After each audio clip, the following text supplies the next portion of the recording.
Tu connais les pronoms relatifs qui, que, où, mais tu bloques peut-être encore un petit peu à l'oral quand tu dois les utiliser. C'est normal, on t'a peut-être donné des explications légèrement compliquées, alors qu'en fait, c'est assez facile. Dans cette vidéo, je te donne ma méthode, celle qui fonctionne avec les étudiants, pour ne plus te tromper. Et si tu ne me connais pas encore, moi c'est Jérôme, je suis professeur de français langue étrangère pour les apprenants autodidactes comme toi qui veulent pratiquer et consolider leur français. Tu es prêt? Allez, c'est parti!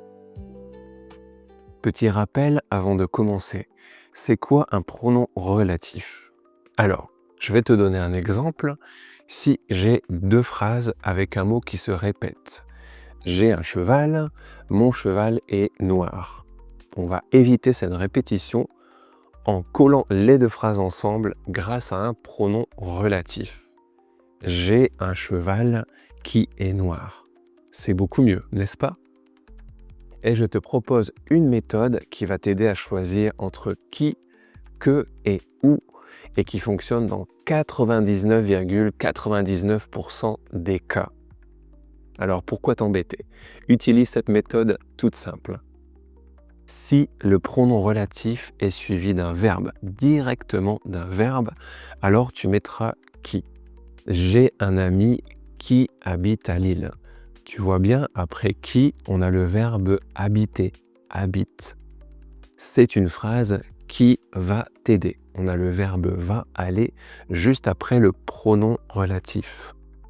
Tu peux faire un test supplémentaire. Si tu élimines les choses un peu inutiles de la phrase, tu verras un ami qui habite à Lille, un ami habite à Lille. La phrase fonctionne encore. Ça, c'est un petit test supplémentaire si tu hésites. Malheureusement, tu n'auras pas le temps à l'oral de penser à tout ça. Donc, essaie d'appliquer la première méthode. Après le pronom relatif, on a un verbe, tu mets qui. Passons maintenant à que. Si le pronom relatif est suivi d'un autre sujet et d'un verbe, alors ce sera que. La phrase que tu apprends. Juste avant le pronom relatif que, dans cet exemple, tu as la phrase. Et juste après, tu as un autre sujet, tu. La phrase et tu, ce sont deux sujets différents. La phrase que tu apprends. Donc après l'autre pronom relatif que, tu as bien tu et un verbe. C'est pas comme avec qui est directement suivi d'un verbe. Deuxième exemple, le livre que je lis. On a livre juste avant et un autre sujet après, je. Deux sujets totalement différents. C'est comme ça que tu vas savoir si tu mets qui ou que. Et si tu essaies la petite astuce dont je t'ai parlé juste avant, la phrase que tu apprends, la phrase tu apprends, ça fonctionne pas. Il y a un problème dans cette phrase. Donc si on enlève toutes les choses inutiles et le pronom relatif, ça ne fonctionne pas quand on fait le deuxième test. Mais ce deuxième test, c'est pas nécessaire. Ça, c'est peut-être quelque chose que tu pourras faire à l'écrit ou lors d'un examen si tu hésites. On ne va pas oublier le « ou », bien sûr, qui est très facile à utiliser.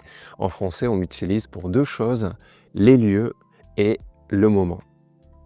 Donc, la ville où j'habite pour le lieu, la ville.